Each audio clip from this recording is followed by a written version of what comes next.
आज 29 जुलाई बुधवार 2026 बड़ा ही शुभ पुण्य और पावन दिवस है। आज गुरु पूर्णिमा है। संसार के तमाम 84 लाख जीवों में मनुष्य सर्वश्रेष्ठ प्राणी है और मनुष्य तभी सर्वश्रेष्ठ है जब वह अपनी श्रेष्ठता बरकरार रखे। मनुष्य कर्म करने वाला कर्म करता प्राणी है। इस संसार में प्रकृति का एक नियम है, विधि का एक विधान है कि मनुष्य को कर्म करना ही पड़ता है, कर्म करना ही बनता है मनुष्य को, क्योंकि मनुष्य को जो कर्म करने का अधिकार है ये प्रकृति परमात्मा प्रदत्त है। मनुष्य न चाह करके भी कर्म करने से बच नहीं सकता है। मनुष्य चाहे या ना चाहे उसे हर हाल में कर्म करना पड़ता है। कर्म तो करना ही है। मनुष्य यदि चाह करके कर्म करे, यानी कि जाने में कर्म करे, समझ से कर्म करे, सीख से कर्म करे, तो निश्चित रूप से वह अच्छा कर्म करेगा, शुभ कर्म करेगा, पुण्य कर्म करेगा। और यदि मनुष्य अनजाने में बिना जाने कर्म करेगा तो निश्चित है कि वह अशुभ कर्म करेगा, पाप कर्म करेगा, दुष्कर्म करेगा। प्रकृति का एक नियम है। हम सारा दिन सुबह शाम आठों याम प्रकृति की बात करते हैं। मैं तो बहुत करता हूँ और मैं सदैव कहता हूँ कि with the nature, by the nature, प्रकृति के साथ, प्रकृति के पास ही मनुष्य को तमाम सुख हैं। मनुष्य यदि कर्म नहीं करना चाहता है, कर्म नहीं करना चाहेगा, कर्म ये समझता है कि मैं कर्म ना करूं, तो निश्चित है कि प्रकृति उससे जबरन विधि अनुसार कर्म करवा लेगी और वो कर्म किसी भी अवस्था में, किसी भी दशा में अच्छा नहीं होगा, शुभ नहीं होगा। ये बातें आज इसलिए कहनी पड़ रही है कि मैंने कहा कि आज का दिन बड़ा ही शुभ दिन है, बड़ा ही पुण्य पावन गुरु पूर्णिमा है। मनुष्य के जीवन में गुरु के बिना मनुष्य का कोई स्थान नहीं। मनुष्य गुरु के बिना मनुष्य नहीं हो सकता, मनुष्य नहीं होता है। केवल एक चोला है, एक शरीर है, बॉडी ऑफ मैन, लेकिन वो असल में मनुष्य नहीं। क्योंकि मनुष्य को क्या करना है, कब करना है, क्यों और कितना करना है, ये सारी की सारी बातें मनुष्य को अपने पूर्वजों के द्वारा, उन लोगों के द्वारा जिनके पास अनुभव है, जिनके अपने तजुर्बे हैं, यानी कि जो गुरु है। गुरु अनुभव है, शिष्य सीखने वाला है। तो ये नाता है। और गुरु पूर्णिमा के इस पावन पुण्य पर्व पर हमें ये याद आती है, या हमें ये गुरु पूर्णिमा, ये दिवस हमें याद दिलाता है कि हमारे जीवन में गुरु का स्थान, गुरु का होना अति आवश्यक है, परम आवश्यक। हम पुस्तकों में पढ़ते हैं विद्या विहीन नर पशु समाना, यानी कि जिस मनुष्य के पास विद्या नहीं है तो वह पशु के समान हो जाता है। हमने विद्या जो पुस्तकों में, कापियों में, किताबों में जो कुछ लिखा हुआ है, जो बीत चुका है, जो हो चुका है, उसको हम शिक्षा मान रहे हैं। लेकिन आज हमने इस सांसारिक शिक्षा को बहुत उच्च स्तर पर प्राप्त कर लिया है, लेकिन धीरे धीरे हमारे समाज का खंडन हो रहा है, हमारा समाज टूट रहा है, हमारे परिवार टूट रहे हैं, यहाँ तक कि मनुष्य खुद टूट रहा है। क्योंकि हमारा देश कभी ज्ञान में विश्वगुरु हुआ। हमारा देश ऋषि और मुनियों का देश है, संत और महात्माओं सद्गुरुओं का देश है। इन संत महात्माओं ऋषि मुनि गुरु ज्ञानी ध्यानी ताकि तपस्वियों का अर्थ है कि उन्होंने अपने जीवन के उस सत्य को जाना, समझा, उसको सीखा, उसको अनुभव किया जो मनुष्य जीवन के लिए, मनुष्य जन्म की सिद्धता के लिए, मनुष्य जीवन की सफलता के लिए आवश्यक है। लेकिन आज वैसा नहीं है। आज गुरु के बिना हम जी रहे हैं, क्योंकि आज हमें यही नहीं पता असल में गुरु कौन है, गुरु क्या है, हमें गुरु से क्या सीखना है, क्या। आज हम हमारे सतगुरु सरदानंद सत्संग आश्रम के बारे में यदि बात करें तो हिमालय के तपोवन के महान तपस्वी परम संत, जिन्होंने 10 वर्षों तक हिमालय में कठोर तप किया, परम संत सतगुरु सरदानंद जी महाराज, जिनके साथ रहने का, उनके पास रहने का, उनके सानिध्य में, उनके सामीप्य में मुझे सीखने का, जानने का अवसर मिला। और जब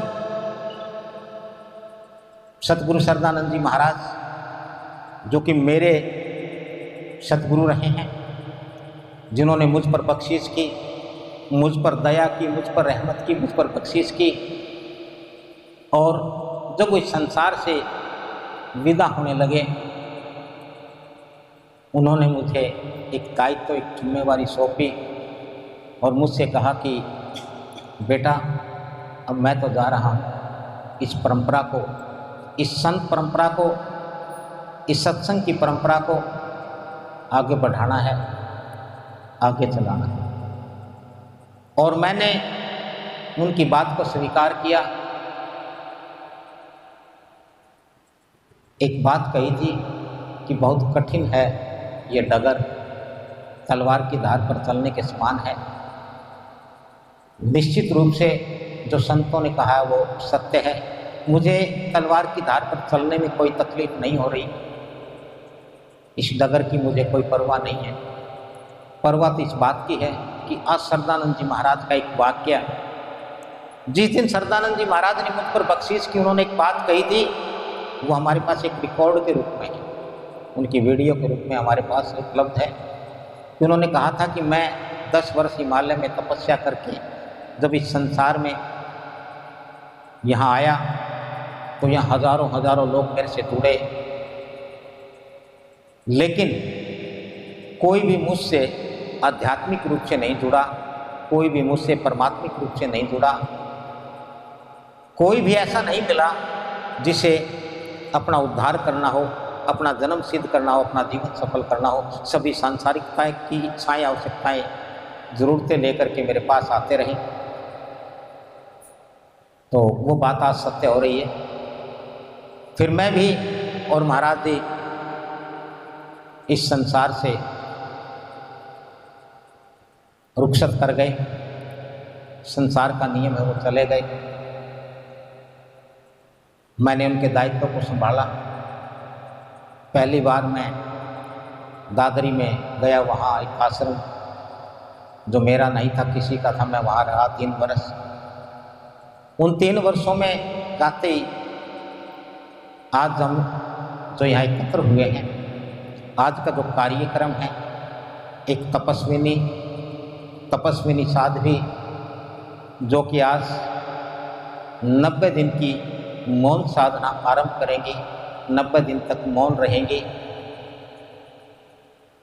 वो मुझे दादरी में मिली। और जिस दिन से वो मिली, उस दिन से लेकर के आज तक लगातार वो मेरे साथ जुड़ी रही, लगी रही। एक दिन के लिए भी उन्होंने मुझसे आश्रम से दूर जाने का कभी कोई प्रयास नहीं किया। और पिछले 10 वर्षों से एक और शख्स, आज मैं यहाँ गांव आर्यनगर में सतगुरु सरदानंद सत्संग आश्रम में विराजमान हूँ। इस आश्रम को बनाने में, आज इसको चलाने में, आज इस यहाँ तक लाने में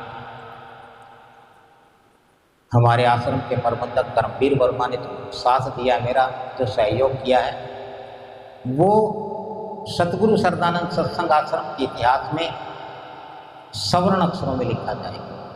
मैं रहूं ना रहूं, यह आश्रम भी रहेगा और इस आश्रम को आगे आने वाले चलाने वाले भी बहुत आएंगे, लेकिन इस नींव में जो योगदान, इस आश्रम की नींव का जो पत्थर है, उसमें धर्मवीर वर्मा का सबसे अधिक योगदान है। और हमारे एक और अन्य ट्रस्टी हैं दिनेश कुमार जी, वो भी पिछले कई सालों से अथक प्रयासों से हमारे साथ लगे हुए हैं, तो जब जितना उनसे बन पड़ता है वो भी कर रहे हैं। लेकिन रचना सतगुरु सरदानंद जी महाराज के सानिध्य में रही, इनके समय पे इन्हें अवसर मिला है सतगुरु सरदानंद जी महाराज से मिलने का, उनकी सेवा करने का।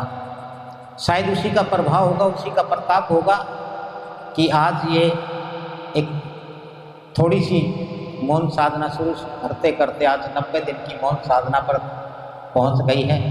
यदि इस समय हालात अनुकूल रहे, परिस्थितियां ठीक रही, तो आने वाले समय में हम इनकी मौन साधना बढ़ाएंगे। अगली बार हम कोशिश करेंगे कि 180 दिन की हो, फिर 365 दिन की हो।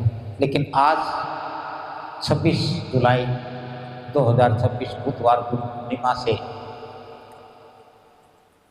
29 जुलाई बुधवार गुरु पूर्णिमा 2026 से 26 अक्टूबर शरद पूर्णिमा तक ये 90 दिन की ये यात्रा, ये सफ़र, ये मौन इनका जारी रहेगा। आध्यात्मिक लोगों के लिए, परमात्मिक लोगों के लिए, जिन्हें परमात्मा की प्राप्ति करनी है, जिन्हें अध्यात्म करना है, जिन्हें अपने आप को जानना है, जिन्हें मोक्ष प्राप्त करना है, जिन्हें मुक्त होना है संसार से, उनके लिए मौन प्रथम आवश्यक सीढ़ी है। बिना मौन के, बिना ध्यान के कोई भी व्यक्ति अपने भीतर नहीं जा सकता है। और जो व्यक्ति अपने भीतर नहीं जा सकता, जो व्यक्ति स्वयं को नहीं जान सकता, जो व्यक्ति जब तक स्वयं को नहीं जान लेगा, तब तक वह व्यक्ति संसार में कुछ भी नहीं जान सकता। पूरे जीवन 100 वर्ष हमने माना है कि मनुष्य का जीवन है।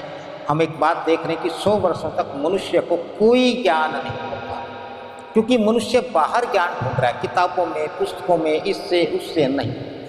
ज्ञान, असल जो ज्ञान है, जो वास्तविकता है, वो मनुष्य के भीतर है। और उसके लिए कोई एक ऐसे गुरु की आवश्यकता होती है जो मनुष्य को भीतर ले जाए, यानी कि जो पहले भीतर गया हो, जो भीतर जा चुका हो, जो भीतर जाना जानता हो, जो भीतर किसी को ले जाना जानता हो। और जो मौन कर लेता है, जो मौन कर लेगा, वो शांत हो जाता है। उस सारे संसार को, संसार की सत्य को, असल को, परमात्मा को, प्रकृति को जान लेता है। और स्वयं को जान लेना ही परमात्मा को जानना है, स्वयं को जान लेना ही अध्यात्म है। अध्यात्म, ये 2 शब्द हैं, अध्याय जमा आत्म। अध्ययन यानी कि स्वयं का अध्ययन। तो इसलिए हमें पुस्तकों का अध्ययन नहीं, अध्यात्म करना है, स्वयं का अध्ययन करना है। तो आज साध्वी रचना जी, मैं तो यही कहूँगा कि अब वो बहुत तपस्विनी है। ये सफ़र, आज 90 दिन का सफ़र इतना एकदम से एक पल में उन्हें नहीं मिला है। ये सीढ़ी दर सीढ़ी चढ़ते हुआ है। अभी हम आज ठीक 4:26 हो गए शाम के, तो 4:30 बजे से साध्वी रचना जी अपना मौन धारण करें और 26 अक्टूबर की पूर्व संध्या तक, शरद पूर्णिमा की रात्रि तक वो निरंतर मौन रहेंगी। जिन्हें उनसे मिलना है वो केवल आए, आशीर्वाद लें, कोई बात ना करें, और कुछ पूछना है तो वो बोल सकता है, लेकिन साथ में उसको लिख करके स्लेट पर या कापी पर लिख करके बताएंगे, और वो उसे समझ ले, कोई इन्हें बुलाने का प्रयास ना करें, क्योंकि इनको सहयोग करना, इनके मौन में साथ देना ही हमारे शास्त्रों में एक वर्णन है कि जो साधक है, जो साधना करता है और जो उसकी सेवा करता है, तो सेवा करने वाले को भी उतना ही या उससे अधिक पुण्य फल प्राप्त होता है। तो साध्वी रचना जी की साधना में सभी भागीदारी करें, अपनी हिस्सेदारी डालें, उनका सहयोग करें, और इस पुण्य का, इस शुभ का, इस अच्छे का लाभ उठाएं, अपना जीवन सफल बनाएं, अपना जन्म सिद्ध करें, क्योंकि मनुष्य जीवन का उद्देश्य ही है कि हमारा जन्म सिद्ध हो जाए, हमारा जीवन सफल हो जाए। कोई शिक्षा प्राप्त करके किसी ऊंचे ओहदे पर पहुंच जाए, ये कोई सफलता नहीं है। जीवन सफल तब होगा जब उस सफलता से मनुष्य का जन्म सिद्ध होता है या सिद्ध होगा, तो जीवन सफल तभी माना जाता है।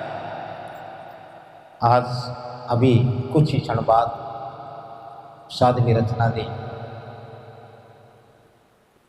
90 दिन की 3 माह की कठोर मौन साधना, और इन 90 दिनों में वो केवल फलाहार, जूस, फलों का जूस, सलाद या केवल फल लेंगी, इसके अतिरिक्त वो कुछ और खाएंगी और पिएंगी नहीं, क्योंकि कहते हैं कि जैसा खाओगे वैसा होता है मन। ये सत्य है।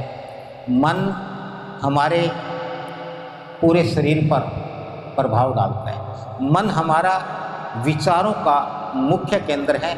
हम जैसा खाते हैं वैसा होता है मन, जैसे होते हैं, जैसा होता है हमारा मन, वैसे हमारे होते हैं विचार, और फिर वैसे ही होते हैं कर्म। तो इसलिए मनुष्य को सदैव अपने मन को ही वश में, यानी कि मन को ही नियंत्रण में करने की बात कही गई है। तभी कोई साधना संपन्न होती है, तभी कोई साधना पूरी होती है, तभी कोई सफलता प्राप्त होती है। तो इन्हीं शब्दों के साथ मैं अब ये चाहूँगा कि मैं इस स्थान से उठ रहा हूँ, और साध्वी रचना जी मौन के साथ ये अपना स्थान अगले 90 दिनों के लिए ग्रहण करें, धारण करें, और सभी आप सभी से, तमाम उपस्थित साध संगत से, और इस वीडियो के ज़रिए जो भी इसको देख रहे हैं, जो भी देखेंगे सुनेंगे, उनसे मेरी यही प्रार्थना है कि आप इन 90 दिनों में जब और तब, जैसे और तैसे, जो भी जितना संभव हो सके, आप इन साध्वी जी से यहाँ आए, इनका आशीर्वाद लें और अपना जीवन सफल बनाएं। आप सबका बहुत बहुत आभार, साभार, आशीर्वाद, साथ।